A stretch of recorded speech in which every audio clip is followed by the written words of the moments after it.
Gilda Bell, here, a minister of care at Resurrection Catholic Missions. And beside me is... I'm Ann Jordan Reynolds. I am a proud member of Resurrection Catholic Church and the Women for Change. And we want to welcome all of you to this dynamic place called Resurrection.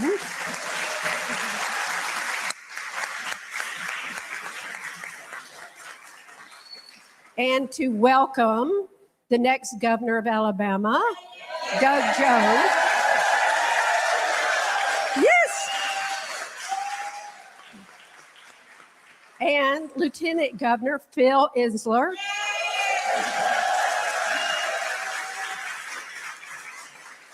And at Resurrection, we call Phil family. So we welcome all of you, and we look forward to a dynamic town hall. Thank you. Thank you. As we begin, we ask God's blessing on each of us, that we may not only hear, but we may respond and fully participate in letting our candidates know that we are 100% behind them. Thank you.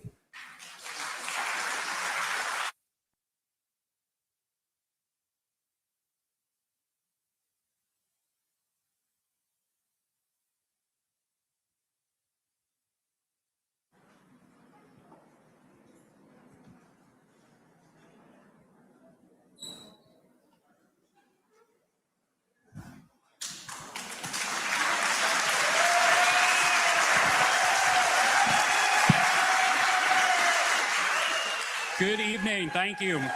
Thank you. Thank you very much. Thank you. Thank you. You don't all need to get up, but thank you. Thank you. Thank you. Thank you, Montgomery. Well, good evening. It is so good to be here. You know, I am Philip Ensler. For those who don't know, I'm a state representative and proud to be the Democratic nominee for Lieutenant Governor of Alabama. And I feel like I'm home because for those who don't know, with Dr. Pessoa and Father Williams and Twyla and so many others here at Resurrection, they have me here all the time, and it is so incredible to be here and be home. You know, I've been traveling all over the state, and last night was in my 41st county, so I have a little bit more to go, but really have been traveling all over. But it is especially meaningful to be in Montgomery, to be here at home. And I'm going to be brief and then bring up the star of the night. But, you know, we are living in very challenging times. And I know I don't need to tell this audience that we are dealing with so many issues in our country and in our state. And these times require serious leadership. People that actually want to offer solutions, people that actually want to listen to people, that want to do what's right for the community. And Doug and I have two opponents that are not very serious candidates. And I say that because they're not for any sort of policies that are going to help Alabama. They're against a whole bunch of things. You maybe heard recently they're against Social Security. They think that's a scam. They're against making sure that our teachers and retirees get more benefits and better pay. They're against Medicaid expansion and making sure that our rural hospitals stay open and that working people have access to health care. They're against all sorts of things. And the only thing they're for is kissing up to that wannabe dictator in the White House in D.C. And I find it very strange and weird. And look, I've been on the campaign trail for a while now, so I've learned to just let it go a little bit. And it's weird that grown men are so fixated and obsessed with just pleasing Donald Trump. That's all they want to do. If he says jump, they say how high. And what we need in Alabama are leaders like Doug. We need leaders up and down the ballot that actually are going to be beholden to the people, not be beholden to Donald Trump, not be beholden to special interests, not beholden to those that just give a lot of money. And I'll tell you this, that Doug and I are not beholden to anyone. We cannot be bossed around by anyone, and we cannot be bought by anyone. And the only people we listen to, the only people we are responsive to are you, the people. And that's why we're here tonight. I'm looking forward to a very meaningful conversation. We are going to talk about solutions. We're going to talk about the issues that matter to you all. But thank you for being here. Thank you for getting the word out. And the last thing I'll say is, can we win in November? The answer is absolutely. We just need to get people out.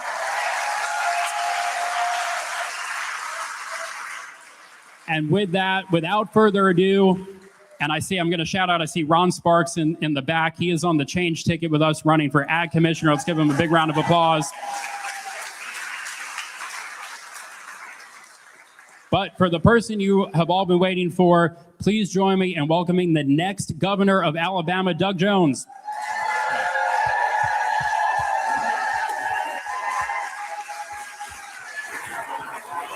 Thank you.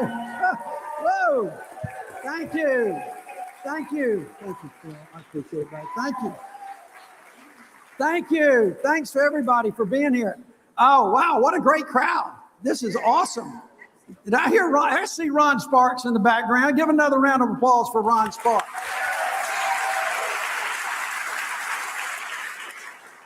And I can't not start this without calling out another old buddy. I see Bryn Riley from the State Labor Council up there, the head of the AFL-CIO, Bryn Riley back there. Hey, Jim, how are you? Folks, thank you all so much for being here. This has been a pretty, oh, look here, Shamari Figures. Yeah. Awesome, awesome.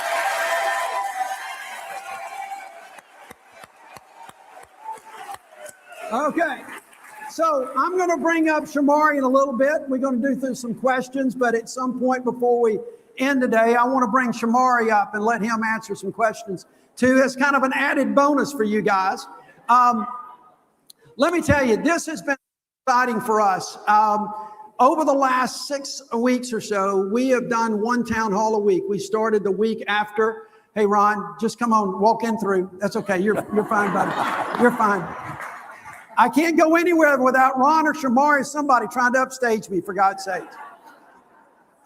We started these town halls the week after July 4th.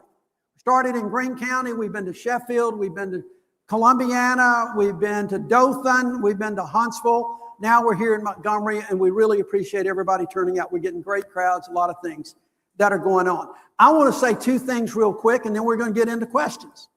2 things I want to talk about are 2 anniversaries. One was last week, and that was the 61st anniversary of the signing of the Voting Rights Act.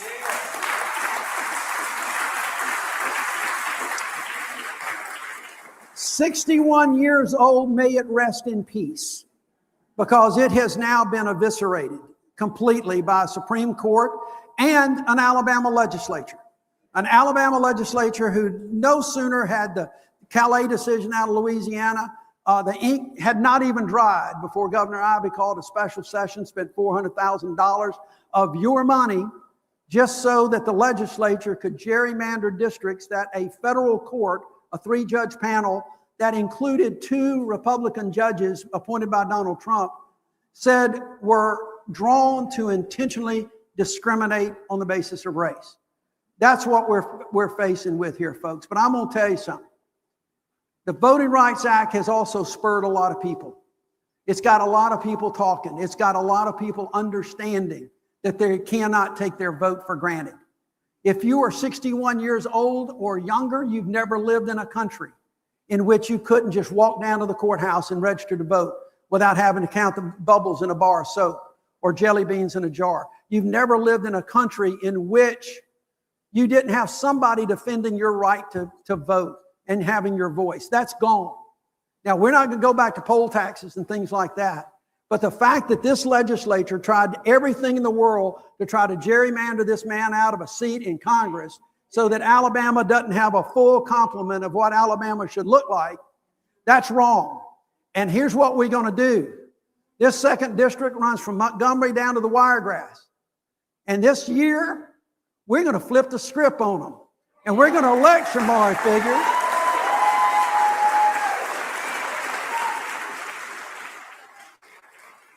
And the other thing we're going to do, we're going to get that district to elect Doug Jones governor. That's exactly what's going to happen.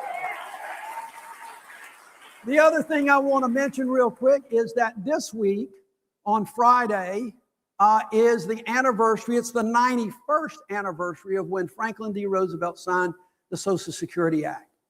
And I mention that not just because it's so important to so many people and probably including a lot of people in this room, but the fact that we've got a United States senator who's running for governor, who stood on the floor of the United States Senate the other day with a big poster that said Social Security is a scam, a Ponzi scheme.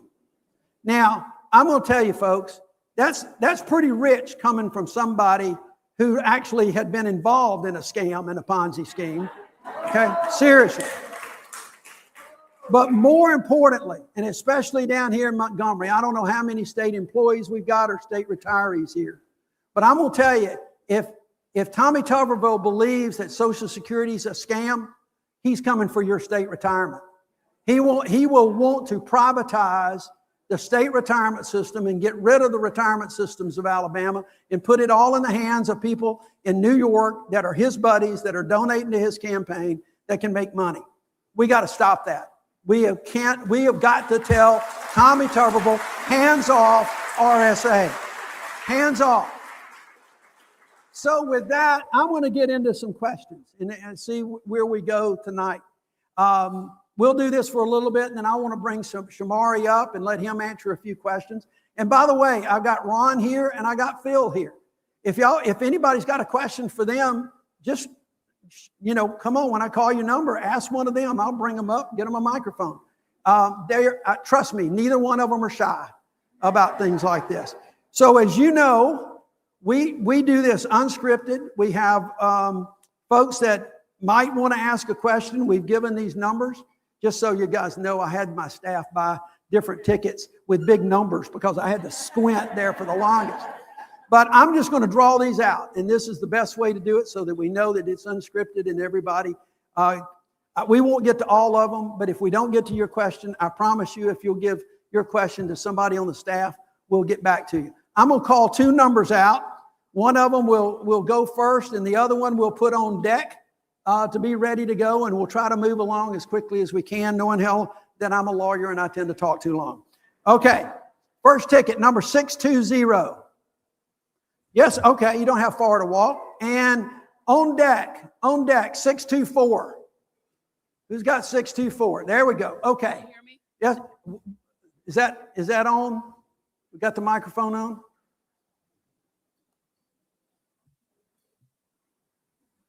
Can you hear me?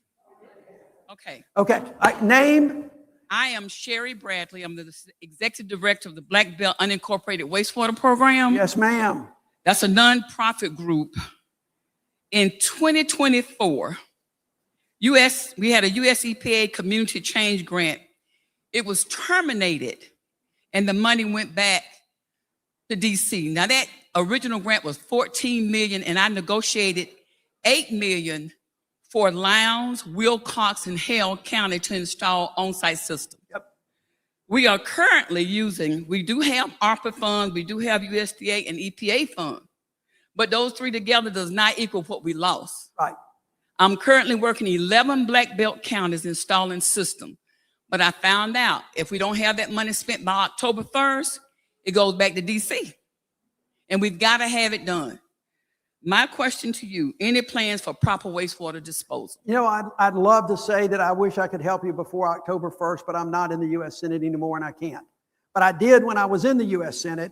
And if Tommy Tuberville had any sensibilities about him, he would be calling somebody right now to get that money reinstated. He will not do it. And the reason, by the way, and I know exactly all the problems you're talking about. Terry Sewell and I worked a lot on those and brought some money in to do some things. The wastewater problems and the issues in those counties are still significant, really significant. And folks, I don't know if anybody, I'm sure you kind of have an idea of what we're talking about down in Lowndes County and some of the other counties. It's really bad. I didn't even know about it until I got elected. And one of the first trips I took was down there. But here is what this administration is all about. We have serious wastewater issues in those counties. They are health hazards. in those counties. We all know it, and we've got people living in those counties, but that grant got wiped away because it was too DEI. As opposed to 2 people, it was 2 DEI. And that is just abhorrent, and I cannot believe that our congressional folks in the Senate and our Republicans in the House I know Terry and Shamari have been raising hell about it, but I also think that our U.S. senators should be doing something. But I can tell you this, I am acutely aware of the issue. And when I become governor, we're going to make sure that we do everything we can to try to get all of the federal dollars reinstated, everything that we can do to get money going back down there. I've been advocating it for a long time, and so we're going to do that. So thank you for the question. All right. All right, let's put number 622 on deck. Where's 622? Okay. All right, come on back. Yes, ma'am. What's your name? My name is Camille Abernathy, and I obviously live here in Montgomery. My questions for you is, I'm a proud mother of an IVF conceived child, and I had my embryo transfer in 2024.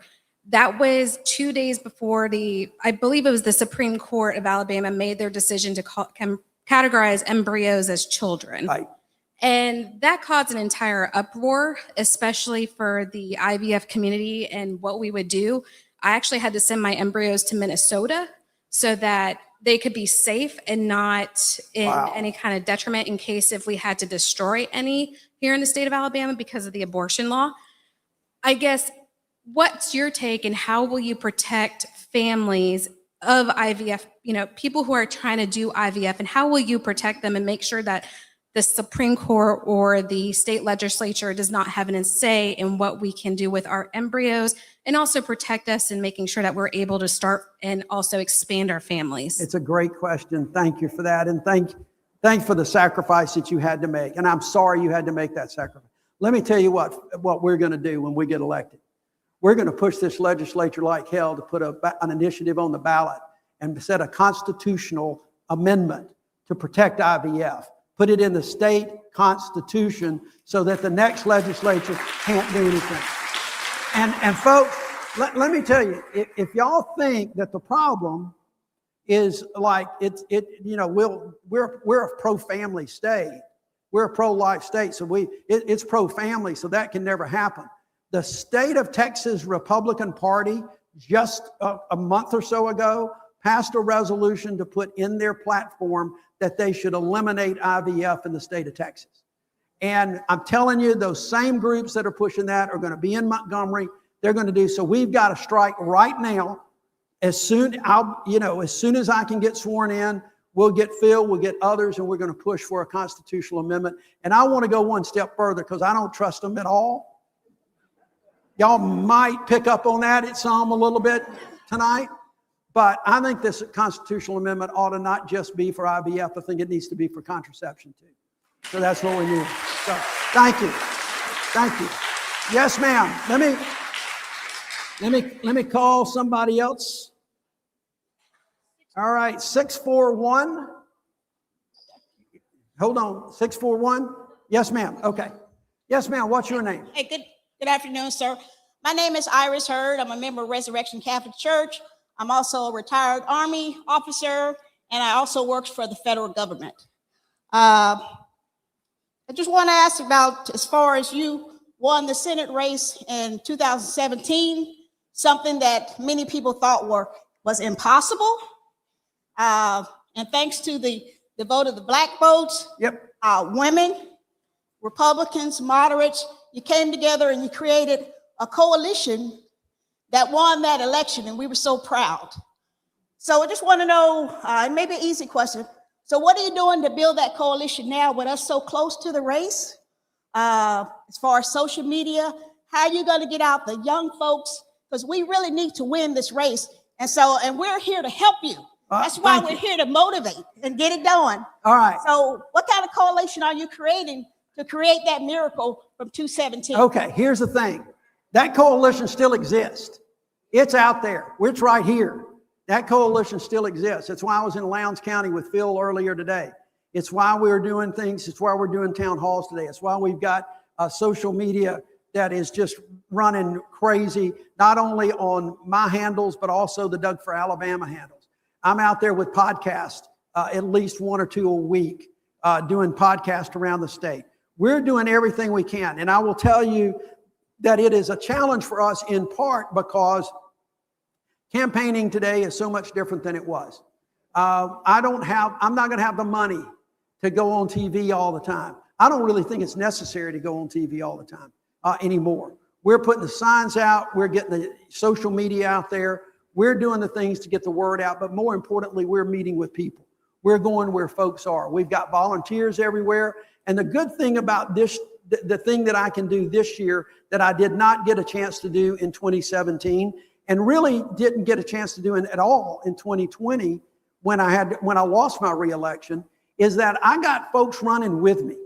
I spent the first 2 months of this campaign recruiting Ron, Phil, Violet Edwards, Roz Houston, Wayne Rogers, Jeff McLaughlin. There are some great folks. This is the first time since 2006. Now, let that sink in. First time since 2006, there are choices on the Democratic ticket on every constitutional office in the state of Alabama.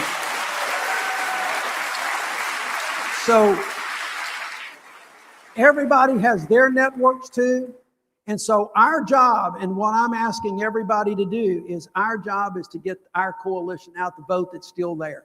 I want folks to remember that in 2020, even though I lost that race, we had a huge turnout, and we won't have that this time. But I got 920,000 votes, folks. That's enough to win any governor's race in the history of Alabama. We're going to get that again. We're going to get folks out. We need help. We need precinct captains in every precinct. We need county captains in a few counties. But if you can help us, it is door to door. It is peer to peer. That's how we're building that coalition, and we're reaching everybody. So thank you for the question. Thank you. Yes, ma'am. Let me call out one more number. Good afternoon. I'm Aida Harris. I'm here with. It's okay. You said, wait a minute. I'm going to call out 627. 627. Okay, is that you? Okay. All right, go ahead. I'm sorry to interrupt. Oh, that's okay. I'm Aida Harris. I'm here with representing Moms to Men Action. And we're supporting all of our gun sense candidates. So we're proud to Philip Insler and Kamari's figures. We've been supporting them, and we still are. And we're also supporting you. But we wanted to ask you, what do you stand on the gun legislation that's going on on the federal level? Because there are a lot of these laws that they're trying to change now so that they can cross state lines with these guns, that you might have a law in Alabama prohibiting certain guns, but if they have the law on a federal level, they can just come on state to state and just open carry, which we already have, but all these other laws that you're trying to pass. So we're just trying to find out where you. No, look, I unfortunately, I don't get a vote on the federal level anymore. That'll be Shamari. I don't support legislation like that. I am very big on local law enforcement being able to control what they do and say. I didn't support the reciprocity or anything like that. I want to make sure that we try to keep folks safe. I really want to work with law enforcement more. I don't think that you haven't had statewide officers in a long time that wants to work with law enforcement and get their ideas on this. They opposed some of the legislation that was going on the last time, and it passed anyway. But I think if we get a couple of statewide champions, we'll be doing a lot better. And that's one reason why I was so happy that Phil Insler took my phone call when he was on a trip, and I convinced him to run, because this guy is such a good legislator. He single-handedly got the only gun safety legislation through the Alabama legislature been passed in a long time. So I'm for sensible gun safety legislation, as is Phil and as everybody else. I will tell you, I practice what I preach. I got a lot of guns. I hunt, I shoot. You're talking about Phil answering my phone when he was on a trip. I can't tell y'all how many hours I spent in a deer stand with Ron Sparks, bending his ear to get him to run for ag commissioner. You know, I missed so many bucks, but it was all worth it. So thank you. Thank you. Okay, and we wanted to let you know that Moms for Men Action is on the ground, boots on the ground. We're doing phone banking, we're doing the postcard banking, and we're going door to door, as well as our Students in Men Action. So we're totally behind this ticket. Okay, awesome. Thank you.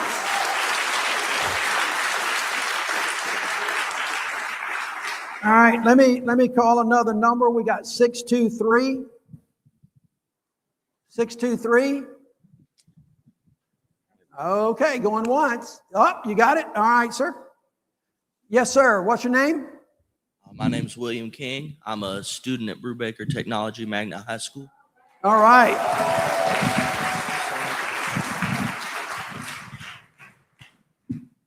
Sorry, it was a little short.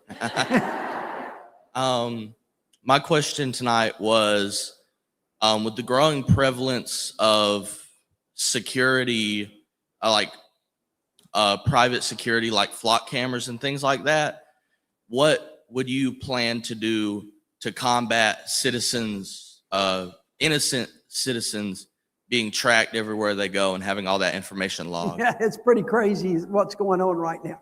If y'all aren't familiar with what he was talking about, all of these surveillance cameras you see, they're called flock cameras. It's not because it's a flock of cameras, it's the name of the people that make them. They're flock, and they are everywhere these days, and it has suddenly become a big issue. I think people are thinking about it more because they're also thinking about data centers more, and they're thinking about how much the government has. You know, look, I'm an old law enforcement guy. I'm an old federal prosecutor, and I can see some benefit to having things like that. The problem we've got right now is that I don't think there's adequate guardrails to put on there. What we're seeing more and more, that they're not just being used to track down a criminal on the run or try to prevent crime. They're being used to track down an ex-wife or an ex-girlfriend or the girlfriend's or the ex-wife's new boyfriend. It's being totally abused. So on the first instance, I don't know if it's a state issue.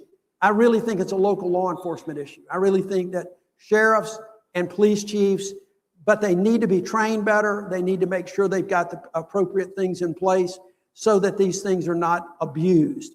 They have some purpose, they have some value, but they are getting abused. And it is one more thing, just like data center construction, we seem to be just barreling down a path without really thinking through the potential consequences. We've done that with these surveillance. We need to pull back and I think right now, every city, every county ought to reevaluate their use of these cameras and decide for themselves and put these things in place. Okay? Awesome. Thank you.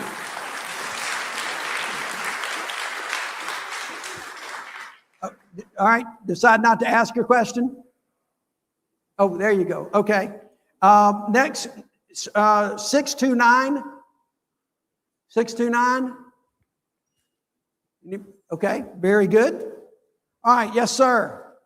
Thank you for being here tonight and allowing us to ask questions. Mine is, I've watched the news repeatedly, and it scares me to death about what the AI centers can do to water, Right. to energy, do you have people thinking way ahead in the future? If we get 5 more, is Right. it gonna drain? Yeah, people thinking about that? Tommy's obviously not thinking about it, but Tommy doesn't think about much. it's scaring the hell out of me. I don't. Yeah. What, Well, you know, look, Phil and I both, we did a press conference down in over in Lowndes County just earlier today. And we called for that particular data center to be stopped right now. Just stop dead in its tracks. We have called for a 1-year moratorium on the construction of any new hyperscale data centers. 1 year. And I think if we can, I really do believe if we can do that, we can put guardrails in place that are going to answer a lot of those questions. I don't think all the data centers that are planned are going to necessarily to completely destroy the water. I think you can put up some things to make sure that people's power doesn't go up. But there is an infrastructure problem with them because they use so much power. And one of the issues that we've got to decide, I think, as a state and as a community, what are we going to sacrifice? Because if we start building those things and we start committing all of our electricity use, it means that the next Mercedes-Benz may not be able to come to Alabama because the power is going to be taken up. Folks haven't been thinking about what we might lose in the sense of other economic development programs, because power and electricity use is a huge component of bringing any new business into Alabama. So I want to see that one-year moratorium to put guardrails to make sure communities are protected. But more importantly to me is that we have transparency. I want to make sure these communities know what is coming into their communities in the first instance, not at the end when it's already a done deal. We need to make sure people know who is bringing them, who the owners are, not a lot of these shell corporations that we see buying up property. I want to make sure that when folks know that, they have the ability to do economic impact studies. They do have the ability to do environmental studies, and they know down the road how they can enforce what's being represented. There will be communities who will welcome these because they can be an economic incentive, and they're good jobs during the construction, and good union jobs during the construction. But communities and the people in those communities need to be the front lines to say whether or not something comes in that could alter their community forever. And it shouldn't be government officials that are doing it. And how many are currently in Alabama? Do we know that answer? How many are currently in Alabama? I've seen that figure. There's probably about 20, but there's not that many what they call hyperscale. Data centers have been around for a long time, but they're just like public storage facilities. They're relatively small. They store data. There's only a couple people that work there. What we're talking about now, though, these hyperscales are the size of 8 Walmart supercenters or more. And that's how the electricity goes up, the usage goes up, how the water is a potential issue, how the noise is a potential issue, not to mention the construction and what it looks like and how it will destroy. Can you imagine putting something that they told me today in Lowndes County will be 5 million square feet? 5 million square feet. We were riding into Hope Hall today, down into to talk to Lowndes County folks, and we passed the Big Lots warehouse that's now abandoned. And I thought, man, that's as big as one of these data centers, just a monstrosity sitting out there. It was only 1.4 million square feet. So you multiply that by 3, and you see what we're going to left. I don't want to see Alabama littered. I don't want to be the dumping ground for data centers just because Tommy Tuberville wants them, okay? I'm going to say one more thing about data centers. I'm going to say one more thing about this because I've heard him say that the community's concerns, in his words, are bullcrap. That's his word. Well, let me tell you why. His position on data centers, in my opinion, is the one that's bullcrap. That's number one. Number two, he and Donald Trump say that these data centers are money, money, money. They're gold mines. And folks, I'm going to tell you, I've said it before. I'm going to say it again. I'm going to say it until Election Day and thereafter. If any Alabama politician tells you something's a gold mine, you better ask the question, who's getting the gold and who's getting the shaft, okay? Thank you. Thank you. All right, let me call out another number real quick. Number 625. 625. All right, I'm going to go to another number with no 625. Let's go to 637. Okay, we're either answering the questions or all of a sudden people, oh, there you are. Okay, all right. Yes, sir. My name is Ray Guillory, retired 20-some years. Back in the 60s, LBJ signed the civil rights legislation. I was about probably 13 back then. But ever since then, all these Democrats in the South switched to Republicans. And For all this time, as far back as I can remember, the South has been last in pretty much everything meaningful: education, healthcare, wages. And for 60 some years, it's been like this. Has anybody ever talked to the Republican, the average Joe out there, about why is that? Why are they still supporting people who are not doing anything for them? Their only expertise seems to be gerrymandering and every now and then calling people communists and socialists. But other than that, they have no platform as far as doing anything for working individuals. So how can we convince these folks who are voting for them year in and year out that they're not being represented? It's a great question. There's a long history that I could talk about that would get to your answer. But the short answer is we got to talk to them about their kitchen table issues. Rather than talk to them about Republicans and Democrats, we need to ask what's important to them. Tell me, are they satisfied with their gas prices? Are they satisfied with their grocery prices? Tell them to look at their electricity bill. Are they satisfied with their electricity bill? Because guess what? Republicans have been in control of the Public Service Commission for 30 years. And they all of a sudden had their hair on fire this year that they got to fix it. Well, they broke it. Okay? So I think the key is talking to folks about the issues that mean as much to them, but not talk about it in partisan terms. That's what we try to do. That's what everybody on this ticket that I'm running with tries to do. We try to talk to people about the issues that are important to them and keep it there. And then if you can persuade, and then you say, well, you need to look at this person or that person. You need to either look at Doug Jones or Phil Ensler. If it's a farmer, tell them to look at Ron Sparks. Ask them this. Ask them if they're satisfied, if they know for a fact, for instance, that when they go fill up with gas and it's costing $4 or $5, do they know for a fact that they're getting that $4 or $5 worth of gasoline and it's what they're getting paid for? And I'll tell you, they don't know that and they don't have any assurance. And here's why. Because back in the day, when Ron Sparks was the ag commissioner, you saw these little tags. It says the state of Alabama. Of course, he put his picture on there too, I think, just to be vain. But said that the state of Alabama was inspecting that gas pump. So these convenience stores and other gas stations, he kept them true to their word. Now, I'm not saying that these gasoline operators right now are crooks. I'm not. But we don't know because the Republicans did away with that.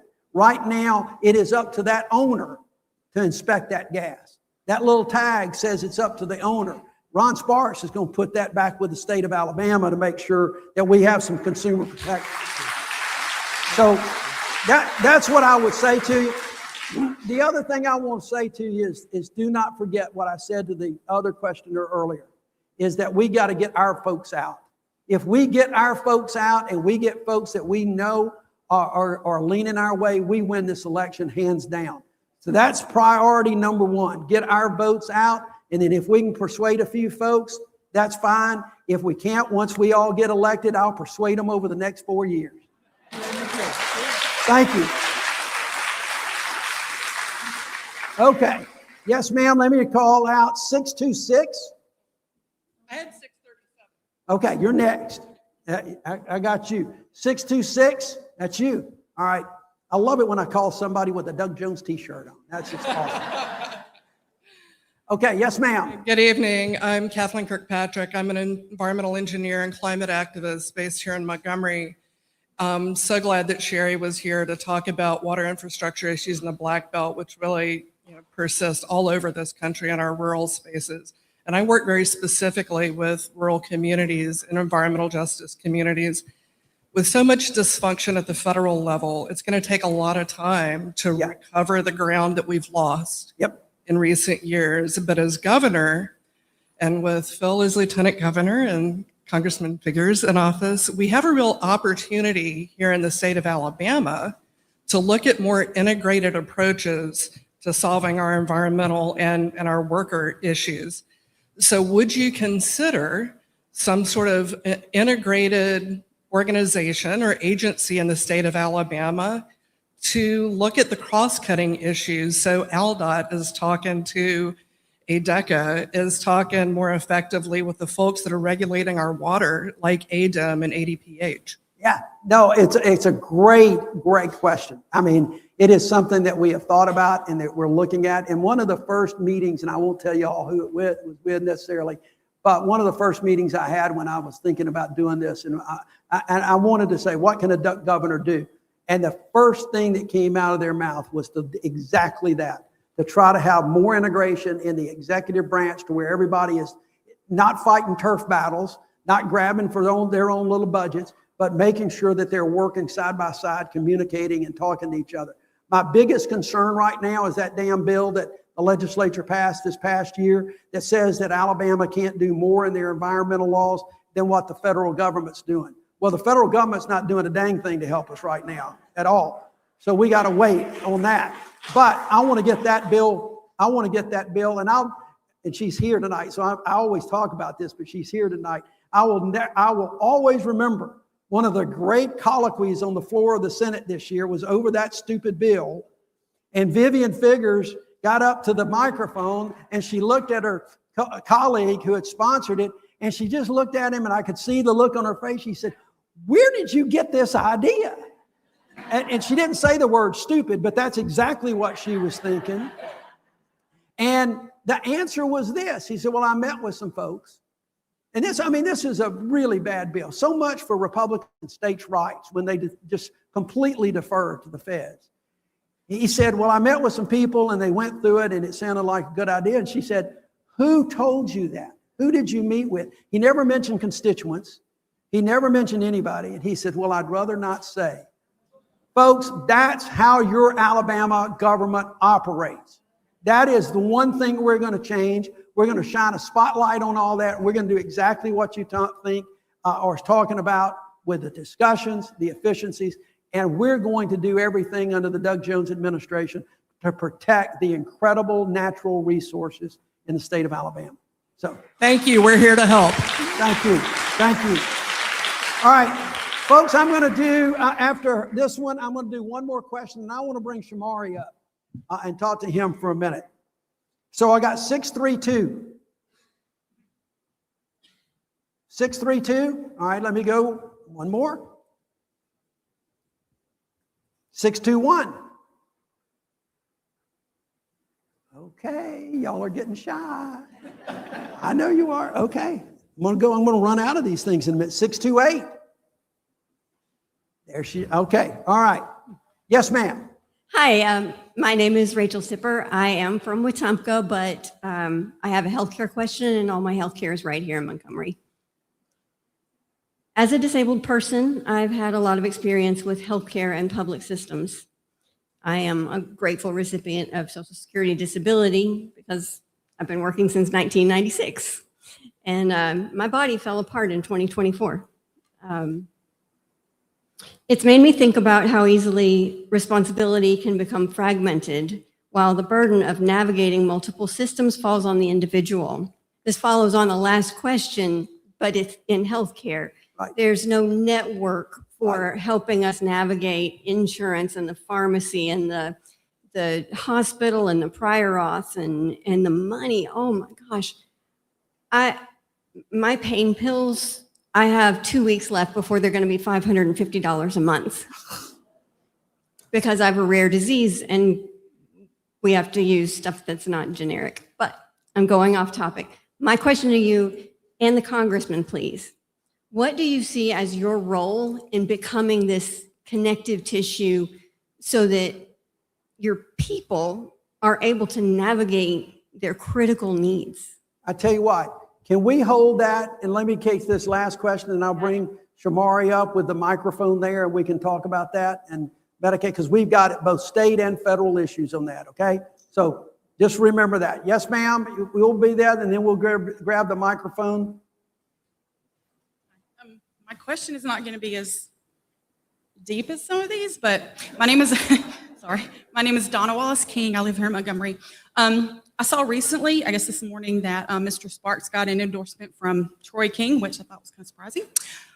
Are there any Republicans who might be stepping up to the plate for you? And if there are, could you tell us? And if not, who would you like to step up for you? And do you think that would help your campaign overall? You know, look, it would be great for folks. I've not asked anybody. Look, we live in an era of retribution like I've never seen. And so businesses, Republicans, I've got a lot of folks that I've talked to that are supporting me. They're going to vote for me. But I'm not going to ask them to literally to put their neck on a block of wood as a chopping block, because that's what happens. And I have been told time and time again that the other side has made it clear that they will seek to punish folks that help us at all, whether it's a mayor or somebody else. We've got a lot of support out there. Bill's getting a lot, Ron's getting a lot. We're all getting a lot of support out there. And I'm very grateful for that. And so I'm a realist enough to know that I know what's going on in this world. We're going to change that dynamic once we all get elected. But I can tell you, we're getting a ton of support. But thank you. That I'd love to see a bunch of Republicans for Doug signs, but I don't necessarily see that right now. But thank you. Caroline? Have we got another microphone? Oh, you got it. Okay. Yeah. Now, I want to bring Shamari up here, but before I do, I got another. We're just full of special guests here tonight. I want to tell you, folks, one of the most significant things that's happened in this state in a long time happened Saturday. And that is because my old buddy, Senator Bobby Singleton, got elected as the chairman of the Alabama Democratic Party. Yeah.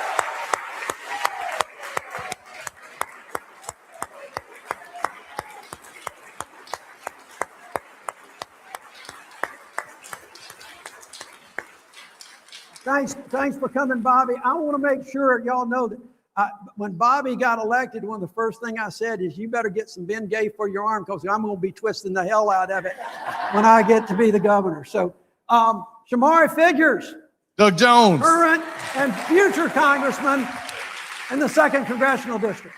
Thank you. I am so proud you dropped by. Look, we're going to be doing more things together. That district is a winnable district. Do not think for a second that it's not. And I've said this from the very beginning. Y'all remember this gerrymandering crap that we've seen is based on old data. It's based on old historical census data from 2020 and the way people have voted. And now that the legislature decided that they're just going to take votes for granted. They're going to assume that people are going to vote the exact same way. Well, we're going to flip that script because of this man right here, and we're going to make that a Democratic district. So, Shamari, let's go back to that healthcare question a little bit. I think it's really important. Why don't you take a little bit, and then I'll talk about it some from my standpoint. Absolutely. Well, first off, thank you, Senator Jones and future Governor Jones. This is listen. I think I speak for everybody in here, but for a whole lot of people around this state when I say that the campaign you are running right now is one of the most inspiring, one of the most exciting examples of campaigning that this state has seen in a very, very long time. Well, thank you. Thank you. What you're doing is going to help everyone down the ticket, from Phil to Ron to myself, and I am proud to be in this fight with you, man. So thank you very much for what you're doing. I appreciate it. He's just saying that because last week, the real show was in Mobile when my wife and his wife did an event together like this. They stole the show. They did. They did.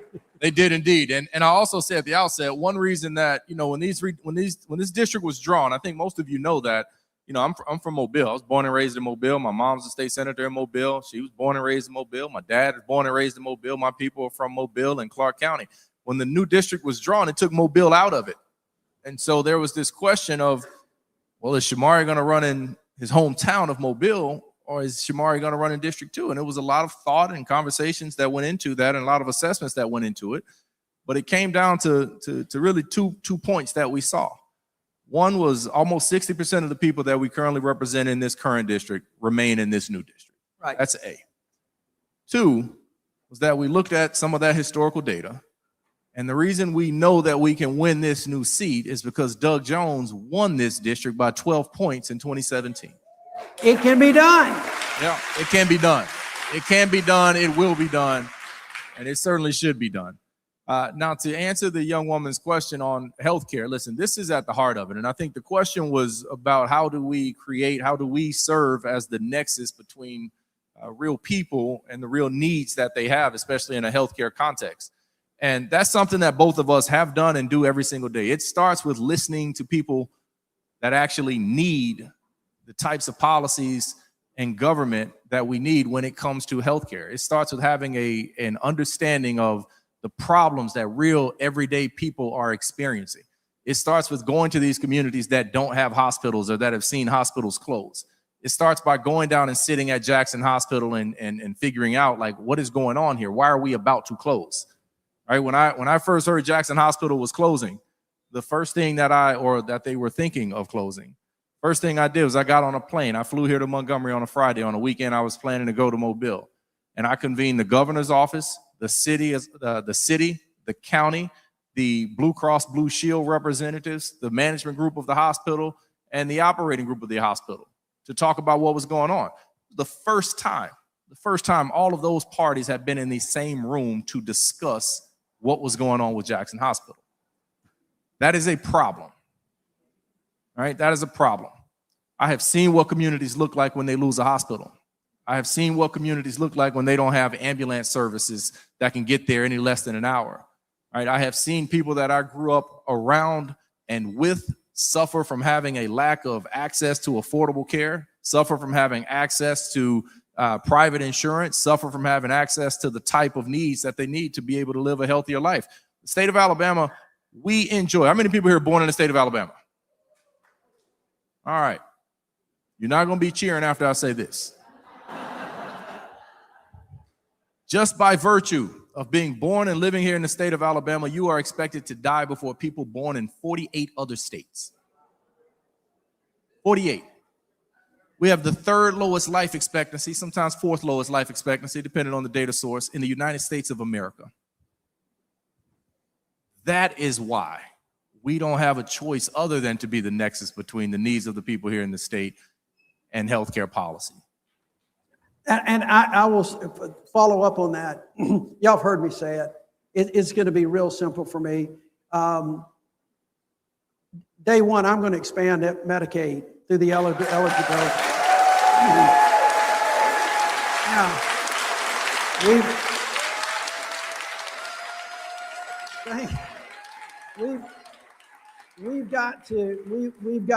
we will still have work to do. But we haven't expanded Medicaid because it's been a political issue. And we're going to do that. And we're going to talk. And it's not going to bring as many people on as it would have before Tommy Tuberville passed that anything but beautiful bill. Okay? But we can still do it. We can expand it. We can bring jobs in. And we've got to connect the dots. And y'all need to help out on this because we need to make sure people understand that expanding Medicaid is not just for health care. It's an economic driver. It could be the single largest economic development program the state's ever had. And we pride ourselves on it. We pride ourselves on all of the economic development. Well, doggone it, we need to invest in people's health, and there's rural hospitals. And I think when we do that, we go a long way from solving a lot of the problems.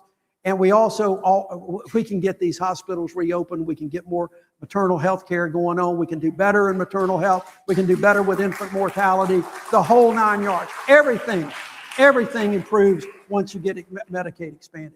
So Shamari, you've been out there on the 2nd District a lot. It goes from here all the way down to the Wiregrass. You got state employees here, but you've also got federal employees everywhere, and you got farmers that are hurting. What are you hearing most out there when you just go and it's just you and you don't have the next governor standing next to you? Sorry. We want Doug.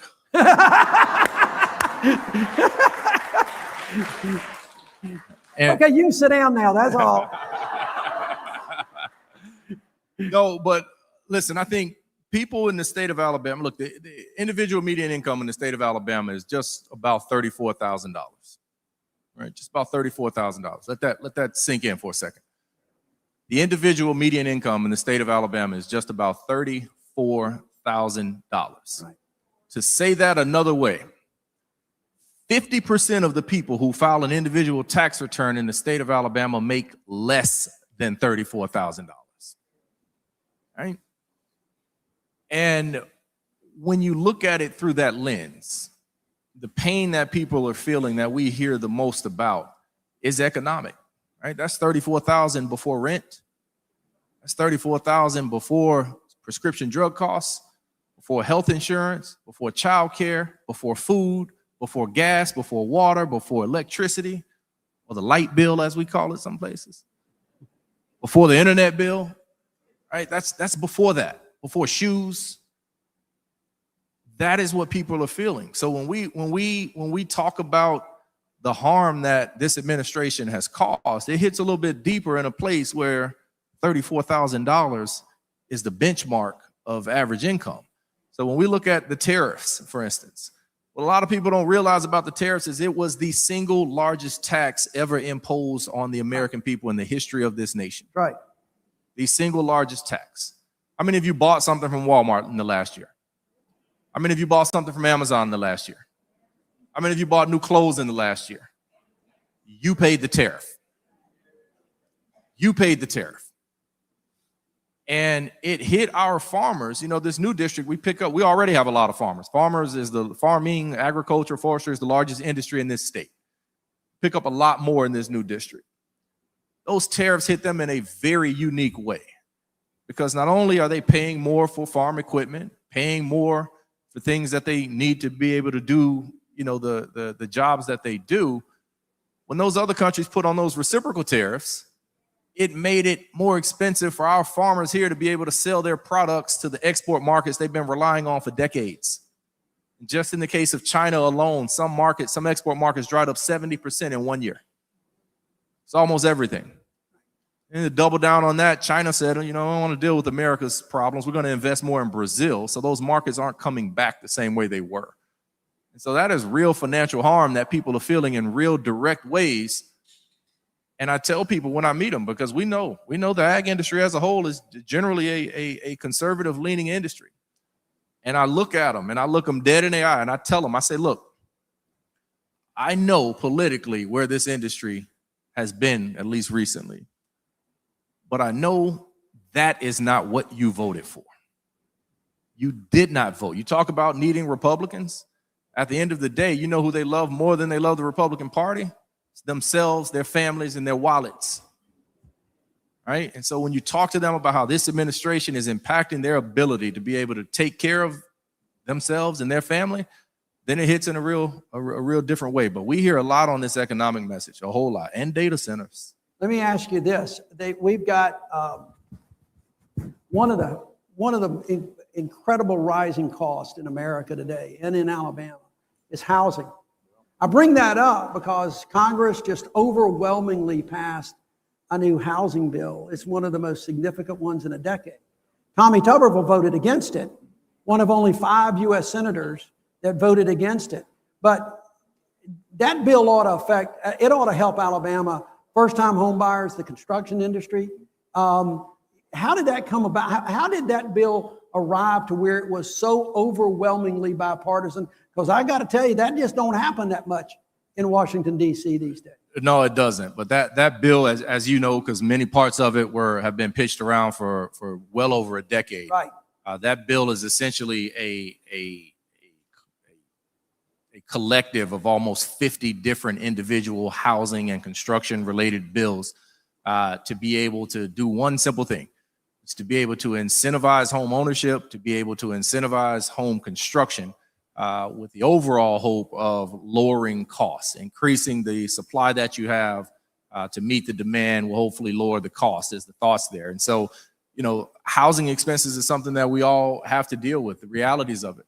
Right? We know that housing is way too expensive. In fact, when I got elected to Congress, one of the very first earmark, some people think earmark is a dirty word. I don't. The very, very first direct expenditure that I was able to secure in my hometown was actually $2.5 million to help build affordable housing in the Africatown community.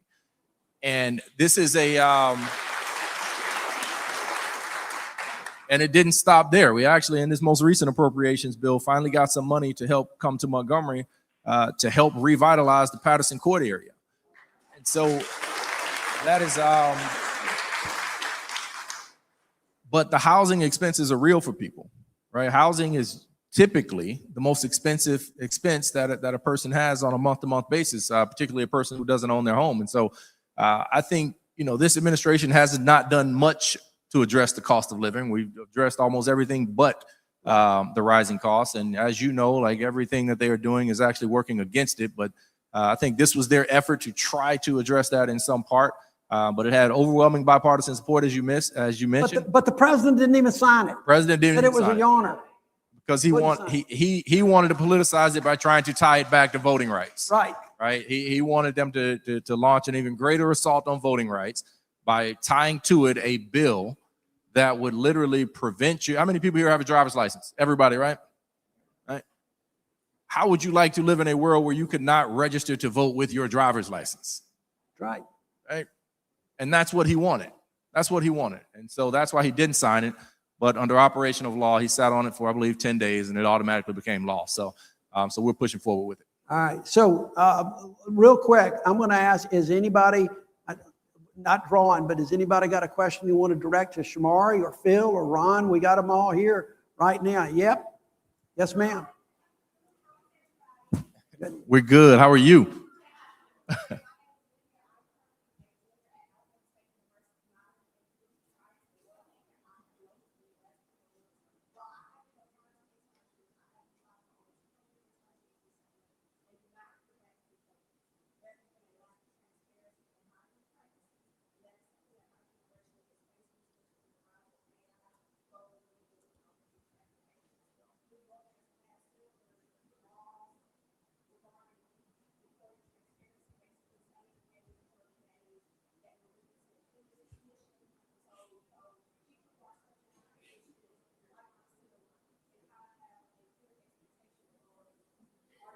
It's okay.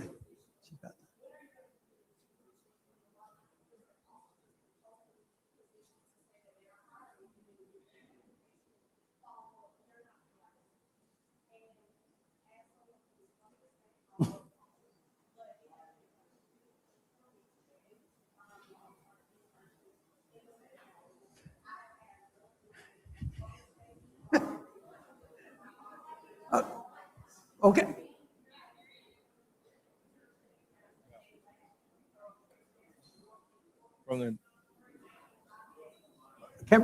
Can if you got a question there, because we need to move on and people can't hear you. We can talk more about it directly when we close up. But so what was repeat a little bit of the question that the gist of it was the hiring piece, and then we'll move up here for a question. In this environment for young people, the struggles and the difficulties that they are having and the lack of transparency regarding employment opportunities, and also the desire for young people to want to remain here in the state of Alabama, but those employment opportunities not presenting themselves in a way where they can where they can fill those jobs. That's the core of it, the root of it. I don't want to put words in your mouth, but that seems to be the root of the concerns, and it touches on a lot of issues. At its core, first, let me say, look, as a young person from the state of Alabama, in the state of Alabama, that wants to remain in the state of Alabama, I applaud you. Right, that is something that we need more of. When the person asked the question earlier about the coalition, you are the coalition. We need more young people. We need more college graduates. We need more Black women. We need more young people here in the state of Alabama. We are very limited in what we can do in terms of controlling hiring of private employers. But I will say this: what is not helping is when we have a administration and when we have elected officials that are committed to the premise of anti-diversity, equity, and inclusion. Right? And because what they don't realize about that is it ain't all black and white, right? When you're committed as a government, when you're committed as an employer to hiring younger people, to hiring people who are in your backyard, to hiring people who come from rural communities, and you have tailored initiatives to be able to seek out those people, it works. And it's good for business, it's good for companies, and it's good for the future of the state. Thank you. Yes, ma'am. My name is Vanzetta McPherson. Yay. Okay. We have a lot of individual issues in our state for both of you, for all of you. But one of the more salient issues in our state, and one of the things that's most wrong with Alabama, is a 1901 Constitution that was written to ensure white supremacy, and that causes the legislature to turn itself into 200 city councils because of home rule. So my daring question to you, Senator Jones, is when you are elected, will you commit to forming an advisory council of some kind to prepare us for constitutional reform? Yes. But let me say, I will absolutely do that. I'll absolutely do that. But one of the things that we've talked about in this game from the very time I kicked off is that while that commission is taken, I want to get a constitutional amendment. I want to do some things to get more power for local home rule. I want to get more power to mayors. I want to get more power to city council, and county governments.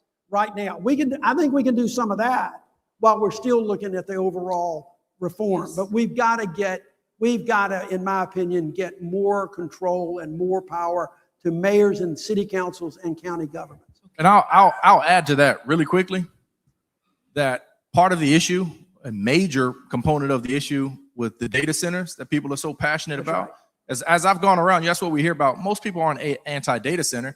They're just anti-data center next door to their house. Yeah. Right? They aren't anti-innovation. Neither am I. Right? They're just of the mind like, See, that's why the home rule policy is so dangerous. Absolutely. Because Absolutely. it deprives the local communities Of the say-so. right to make their own decisions. That's right. And I think that if the governor can call a special election to redraw congressional districts, she should be able to call a special legislative session to give counties the home rule authority they need to determine whether or not they want data centers in their community. Okay. Yes, ma'am, go right ahead. We've only got time for about 2 more questions after this. Oh, my name is Barbara Clark. I just have a quick question for you.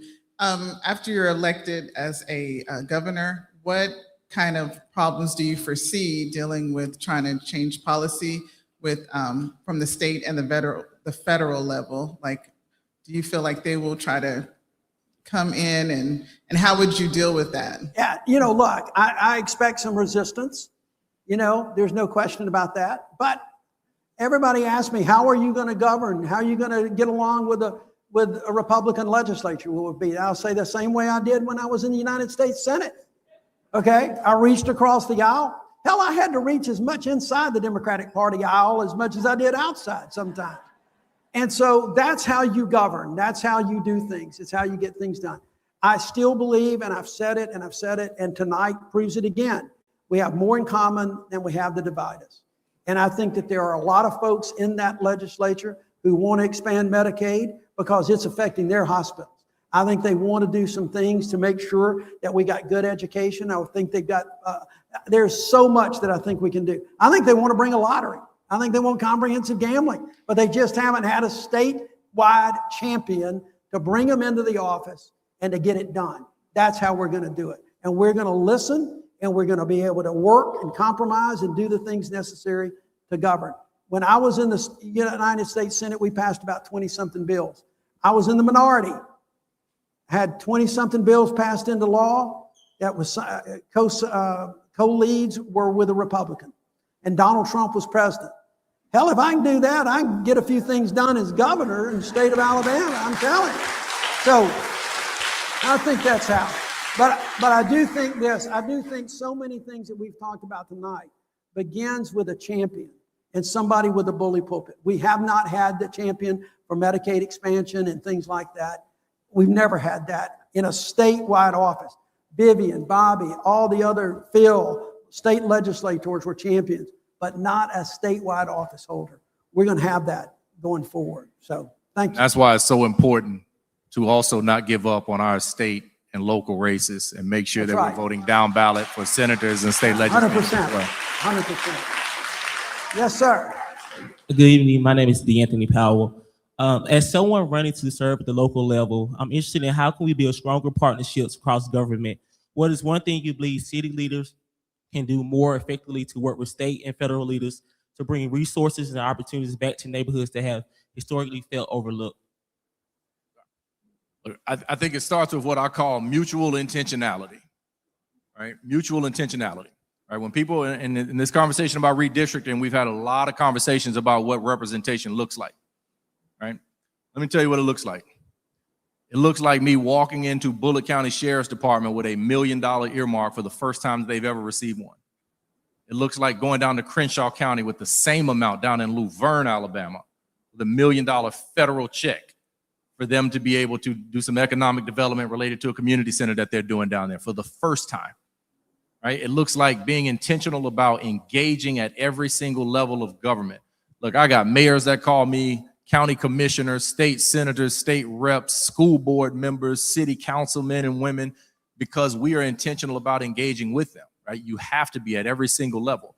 We invite them in, we keep them as part of the conversation, but most importantly, we listen. We listen to what they need locally. I have never lived a day of my life in Luverne, Alabama. Who am I to tell them what their priority is? But when we listen to them and incorporate that feedback and we're able to take that back and use it to be able to pull resources back that they need locally, that's the job. That's it. But I also say it has to be reciprocal, right?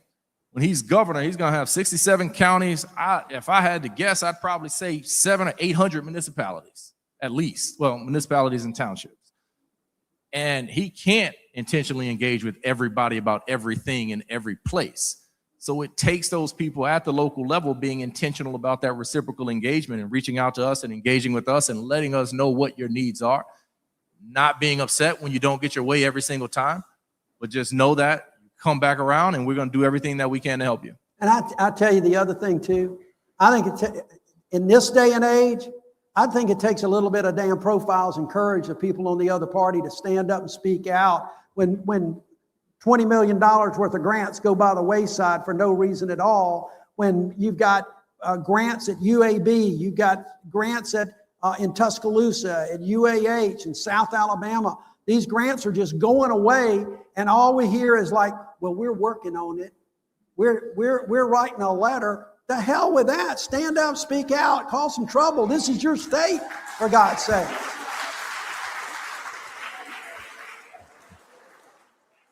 Thank you so much. My name is Dr. James Lovejoy, and I'm a military veteran.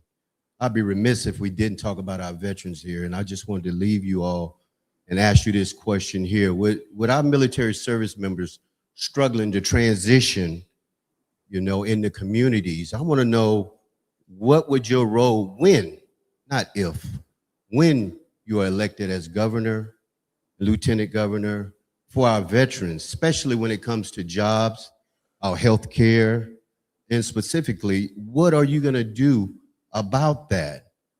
So I'm going to go to Bible study after this, so thank you so much. Yeah. All right. All right. Go ahead. Well, you want to take that for a second or just let me roll, because I'm ready to talk about veterans. Look, I think I'll start and then kick it over to you. Look, you have to have respect for veterans, right? Anybody that signed up to die for this country, you have to prioritize them. I appreciate that. And one of the things that happened in that big bill that we didn't talk about was actually very disrespectful to veterans. Okay. The PACT Act, right, which was passed when you were in the Senate.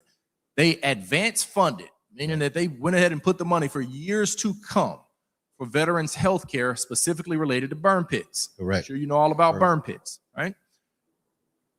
Part of the big bill to make the numbers work, they actually took away the advance funding. So now what we have to do is fight for that funding every single year, as opposed to the money just already being there, right? That is unacceptable, right? It's unacceptable. You have to respect our veterans, and it starts by respecting them when they are active duty, right? Right now, we're in a war in Iran that is unnecessarily risking the lives of American troops. We're in a war in Iran that is also economically. We know this, 60% of the world's supply of ammonia comes through the Strait of Hormuz. What does that mean for Alabama? That's the active ingredient in fertilizer. that all of our farmers need. That's driving that cost up. But it starts by respecting them there. They don't need to be in that war because we know the trauma that they experience in a combat field is likely to lead to increased chances of them having enhanced struggles of being able to transition back into civilian life, right? Now, as part of that transition process, the resources have to be there.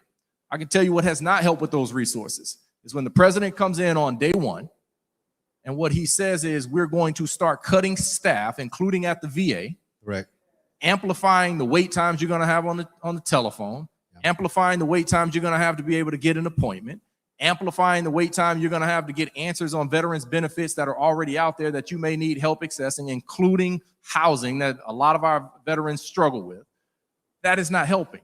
When you come in on day one at the Department of Defense and you do things like remove the Tuskegee Airmen from the Air Force's training manuals and materials, that is disrespectful to every veteran, whether you're black or white, right? In addition to that, filing the claims for the veterans, because a lot of them are not educated on what to file for, how to file for. Now, if the veteran doesn't know about it, what makes you think the spouse knows? Oh, absolutely. So we got to educate it even more. So I challenge you to not forget that. No, sir. Thank you so much. Ken, I want to mention one other thing, and it kind of goes along with what Shamari was saying. Folks, actions speak louder than words sometimes, okay? And I want all the veterans, I want everybody that's been a family member of a veteran to remember what Tommy Tuberville did and didn't do for veterans. Tommy Tuberville promised to give veterans every dime of his salary. He hadn't given them a penny. He said it twice. We got the videos. Tommy Tuberville voted against that PAC Act, which is the most comprehensive veterans benefits bill in decades, and he voted against it. He voted against that, and he also has done other things. Here's the main thing. I say the main thing. Hell, I can give you a list. Tommy Tuberville sat on the Senate floor for 10 months and blocked promotions of military and generals. And I'm telling you that I was on the armed services as well. That's not a bipartisan exercise to advance the promotion for a general. That's a nonpartisan event. That is something that has gone on, and for political reasons, he blocked it, and he put national security at risk. He put morale at risk. He did all of those things necessary. And you contrast that with somebody, I was not a veteran. My dad served 2 times in the Navy, but I'm going to tell you something.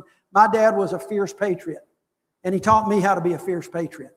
And so when I got to the U.S. Senate, we did things like eliminate the military widows tax, which if you need to know what that is, look it up. It was a big deal for military widows. We eliminated a kiddies tax. We got housing benefits for veterans. We got raises for veterans. We worked our rear ends off for veterans because they deserve it.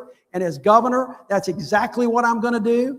And the first thing I want the legislature to do, Bobby, Vivian, I want to repeal the bill that Governor Ivey pushed through that made the Veterans Affairs of Alabama a political office instead of a non-political office.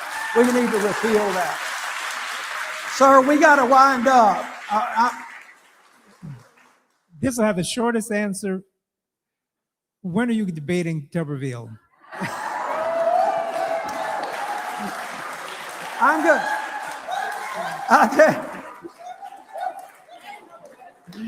If I get, I'm telling you, I'm going to start bringing a cardboard cutout of him up here because that's the closest thing I'll get, and I'll probably get better answers from the cardboard cutout, by the way. Okay?